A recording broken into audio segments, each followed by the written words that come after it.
Um, my name is Devin Roden. I'm from Central Arizona Grotto up in Phoenix. I'm also affiliated with two other groups, Underground Explorers from California and Southwest Mine Explorers, which is here in Arizona. I started caving in 2009. I joined the Grotto in 2011. And basically since 2014, I have also started exploring abandoned mines. And it's a whole different world. There's a lot of other factors involved. But I'm just going to show you guys some stuff here. So first thing, a lot of people have a lot of different ideas about mine explorers. There's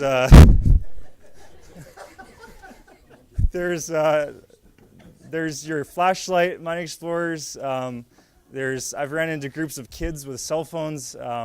There's your drunken four-wheelers that go into mines. There's all sorts of people, but I've been involved with more of the technical side of it, kind of like caving. So a few basic underground terminology. Typically on the surface, you'll run into like an opening. It's called an adit or a portal, and you'll come to something like that. You'll have shafts, incline shafts, which typically you have a head frame and a hoist house. If you're underground in a mine, they're called drifts, which are basically the tunnels following the ore bodies. If you're inside a mine and you come across a vertical shaft, it's called a winze. And if you come across a shaft going up, it's called a raise. And typically there's manways where you can go up and down vertically in a mine off of lateral passages. And then one other thing is when you get into a mine, they typically follow the ore body, and a lot of times you'll run into what's called a stope, which is where your drift will intersect an area and they'll just mine the ore body. So you'll get into some mines, there'll be these huge crosscuts of just areas where they mine the minerals out. So there's a lot of misunderstanding with, I guess, abandoned mines. They are dangerous, yes, absolutely, but they're not, I don't believe, as dangerous as we've all been told. I got this from the MSHA website. Since 1999, they kind of had a list of reports and fatalities for abandoned mines and even some active ones. And I'm going to group this into two categories. You have your open pit, quarries, gravel pits, basically your surface operations. On the East Coast, there's a lot of quarries which are abandoned that have filled up with water. And so you get a lot of large pits, steep sides, and then you have open pit mines that are dry, gravel pits, etc. And these are basically the fatalities. And as you can see here, most of the fatalities every year have been from quarries, basically. I would say probably 80 to 90%, if you read the reports, are person drowns in quarry, person falls down in quarry and drowns, person scuba dives in quarry and drowns. I was really surprised because very few of them were from the underground abandoned mines. Was that national? Yes. National. Yeah, nationally. So the 12% there is fatalities underground, and I would say at least half of those are people that doing really stupid things. One of them was actually here in Arizona. Some people set off some dynamite inside a mine and then went back inside of it, and they died because of asphyxiation because of the gases. And other cases where people driving motorcycles down shafts, driving their car down shafts, people bringing like gas pumps down a shaft to pump out the water and dying of carbon monoxide. Like there wasn't a whole lot of actual like person goes and explores mine and dies. Like it was just stupid accidents, negligence. Yeah. So, anyways, there's different types of mine. There's hard rock, which is typically what I explore: lead, zinc, silver, iron, gold, and copper. I typically like to stay to lead, zinc, silver, and the reason for that is the rock is typically more inert. When you get into gold and copper mines, you run into a lot of sulfides, and typically with sulfides you run into like sulfur dioxide, hydrogen sulfide, and you run into more air issues. Iron mines, there's some of those on the East Coast, and those are about the only safe type of mines to explore out east. I don't like uranium for obvious reasons. Asbestos is another one that's kind of hard rock, but it's not. And it has obviously respiratory problems. Talc and then coal. Never, ever, ever go into coal mines. They're extremely dangerous, and I would never recommend anyone explore those. The other ones can be explored safely, but only with the right gear.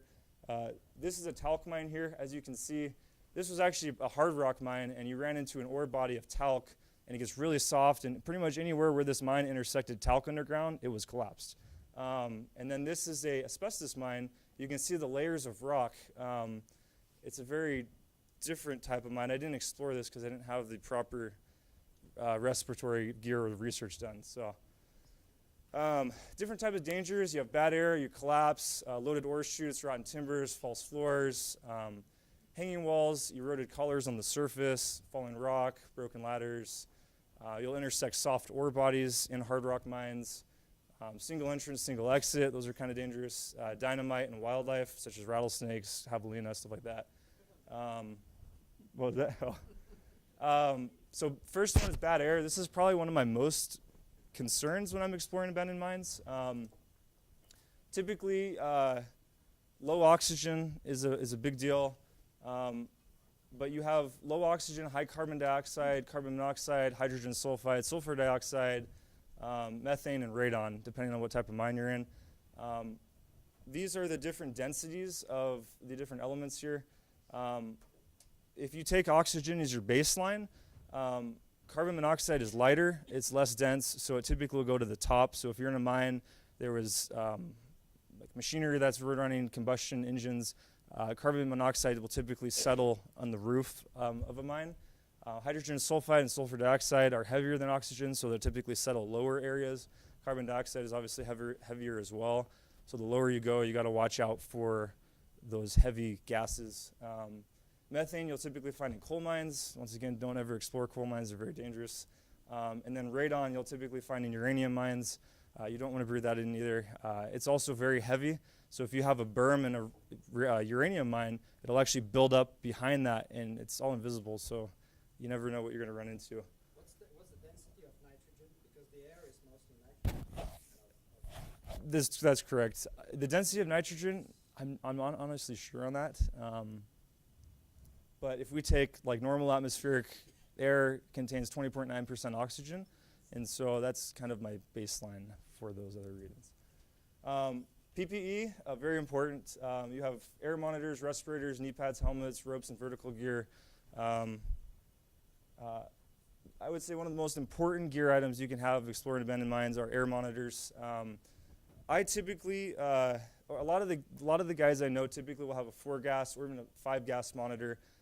These are nice because they read 4 different gases. They're constantly monitoring, displaying the readouts, and they'll typically they're meant for like shifts, so they'll typically last from 8 to 12 hours.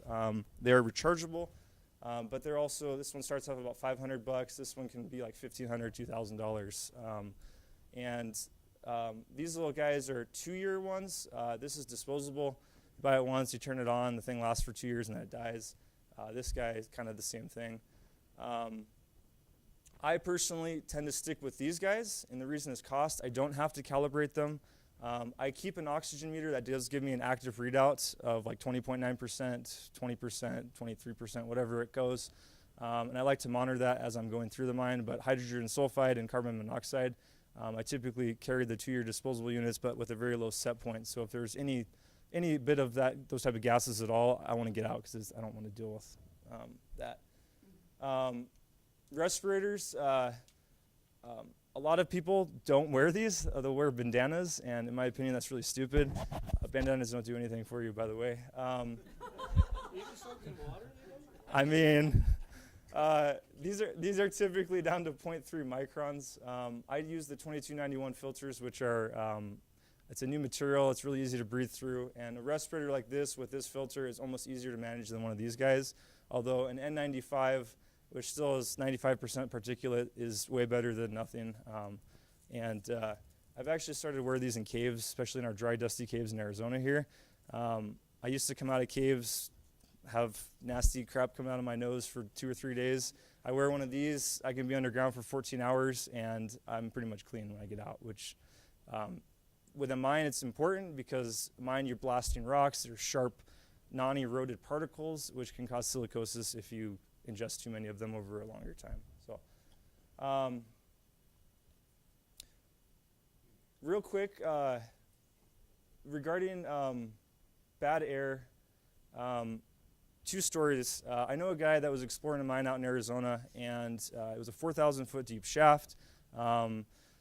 And there was a shaft that went down to a haulage adit on the 400 level. He explored from the surface down to the 400 level, no problems, metal ladders. He got below 400, there's no more air circulation. He ran into a layer of carbon dioxide. And had he been on rope, he probably would have died. But since he was going down ladders, he got down below this layer, couldn't breathe, and immediately reversed course. And so when you're going down shafts, especially vertical, it's not a bad idea to hang an air monitor 5 to 10 feet below you, because if you are on rope and you run into something bad, you want to get out of there. You don't want to be hanging around. Carbide lamp. Or carbide. Oh, carbide lamp, yeah, if you have one of those.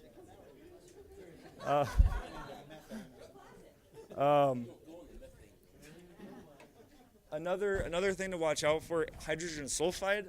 It may not always actively be in the air. I was in an incline shaft out in the Bradshaw Mountains a few years ago. We went down this incline. The air was great. There was no airflow, but it was still fine. There was water at the bottom. We chucked a rock in, and a minute later, it smelled like rotten eggs. We got the heck out of there as fast as we could.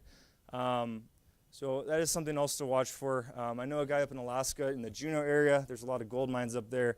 They explored a mine, and as they were walking in, they were walking through this water, kicking up H2S. They didn't come to run into that until they were coming out of the mine. So they kicked up all this H2S, and then when they came out, they hit it, and they were getting tunnel vision coming out. So bad air is something you really, really, really want to take in mind when doing this type of thing. So I have a full set of danger pictures here. This is talc deposit here, and this mine here actually was hard rock most all the way through, great supports, solid, but as soon as you ran into talc deposits, it was very crumbly and very sketchy. So some things you gotta watch out for in mines is the cribbing, especially old abandoned mines. You gotta watch out for broken cribbing. And these are some examples. If you choose to go around these, typically, this may sound crazy, but they're pretty stable as long as you don't touch anything. And so you want to be very careful what you touch in these mines. Old dynamite, typically dynamite from like the 50s and on, I would say is relatively safe to be around. If you're dealing with old dynamite like 1900s with nitroglycerin, it can be very unstable and you don't want to talk loud. You want to be very, very gentle. This was probably 1950s, 1945, so it's relatively inert. Sweaty dynamite, yeah. It's always fun to find boxes of those. This is an ore chute, and as you can see here, it is somewhat collapsing and rotting. One danger that a lot of people don't realize is these ore chutes typically will be below stoped out areas. So they'll mine above them. They'll throw all the ore down a chute or a hole. It will get backed up behind there, and they used to bring their ore carts in, pull up the chute gates, load the ore cart, and put it back down. With abandoned mines, a lot of times you'll have these loaded up, and a lot of times these are also rotted.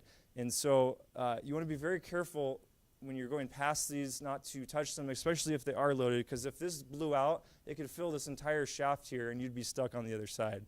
Would not be fun. I actually knew a guy that I was on a trip with him. We were in this mine out in California. He went up the stope next to an ore chute and was climbing up there, and it went and went and went. He found like a bag of stuff, and he grabbed this board and he pulled it, and it released this flow of material that was probably 6 inches. The guy was trapped and pinned up in this stoped out area. He did not have a respirator on, and long story short, he almost suffocated because it filled his lungs up with dirt, and it closed down the area where he had to get back down and out. Scary situation, so you want to be very careful in these type of areas. This is a surface incline shaft. As you can see, this entire boulder is delaminated off the wall, and it's slowly collapsing this. I haven't been down this one. It kind of is a little sketchy. But just something to keep in mind. This one is actually also in a mine out in California. The drift that this was in collapsed, so what they did is they came in and shored this thing up with like Lincoln log type style. And believe it or not, this is actually somewhat safe to go back here, crawl through the cribbing, and pop out to the drift the other side. However, with that being said, you don't want to touch any of this because it's very crumbly, I guess. This is at the top of a 300-foot incline shaft that connects two mines. Maybe 20 or 30 feet beyond this boulder is a head frame, so you pop out on the other side of the mountain. It's literally like an Indiana Jones boulder. It fell and just plugged the wood collared shaft. You can crawl around it over here, but you got to be very careful on what you touch. It's pretty stable, though. I mean, it sounds bad, but a lot of mines have they have stabilized in the last 50 years, so it is very dangerous. However, it's more stable than you would think. This is not stable. This is basically, you can see the fill coming in from above. There's a boat out area here. I don't know how long these timbers are going to hold this, but once again, you go past this, you don't touch, you don't breathe on anything. But this is dangerous. You got to watch out. This is a rotted ore chute. This one's seen a lot of water. This is all fungus on it. If this was loaded, you'd want to be very careful because it could have ore. If you bump it, it could fall apart and not be so great. And then another thing, I've ran into sections where I'm in a mine, the rock is hard, the tunnels are stable, and you'll run across veins of like soft rock. This was called granite porphyry, and it's a very crumbly, nasty granite rock that typically, when we ran into it, things were collapsed. And this was a short out section, so as we went through this, you don't touch anything. But it's also it's a danger because there are veins of soft rock even in hard rock mines you have to watch out for. Huh? I'm almost there. I'm getting to that part. This 4 minutes. Okay, this is an eroded collar of death. These are very. This is very also to watch out for when you're on the surface. I would not go into here because you can't even rope off to it safely. You throw a rock down there, it falls for 300 feet. It's not a good thing. Strapping, typically in stoped out areas, they strap it to stabilize it. Also kind of dangerous, more collapse.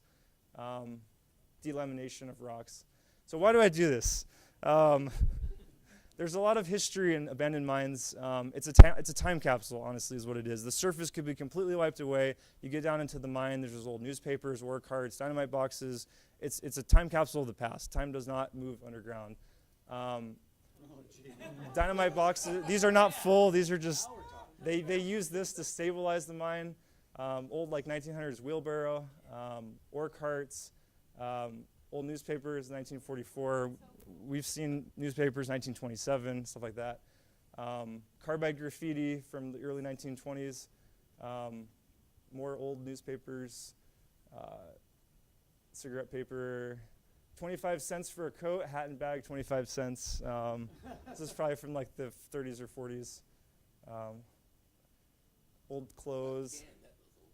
Another thing, history. This was a mine we were in recently, about 40-year difference in picture. And I love before and after shots. So we got down there, and this level hadn't been visited for a very long time.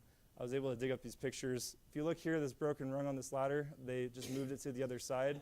Same shaft station for like 40 years difference. This one's actually called Tip Top Mine. This is out in the Bradshaws. As you can see here, old foundations, but everything else is totally gone. I love this stuff. We do mapping. I have some guys that I know, or one guy specifically from Underground Explorers that does detailed mapping, similar to what we do with caves. He's very good at it.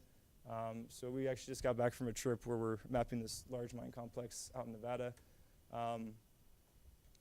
This is looking down a shaft. There's formations in mines, soda straws under the right conditions. They can grow pretty quickly. This is called square set. This is a stoped out area. They put square set in because to support the rock, and this one's actually held up pretty well. Looking up an incline shaft, an ore chute, ladder plugged. This is at the bottom of that Indiana Jones boulder area. This is a double incline shaft out in California. Some weird minerals and stuff down in the mines we've found. Bats. I don't even know what this stalagmites, but for mineralization. Carbide graffiti, old phones. This was a fun mine. This is across the stope. It looks sketchy, but this is actually pretty safe to walk across. Getting to the very end, here, conservation, like caves, mine explorers, you got to be beneficial with the resources we have. Leave artifacts if you ever explore mines and find them. Out of context, they mean absolutely nothing. If you want a dynamite box, you want a piece of newspaper, go on eBay or an antique store, you can buy them. Do not take stuff from mines because it's part of the history. Don't break formations, don't give out locations, take only pictures. If you find an adit that has a fence that's down, there we go.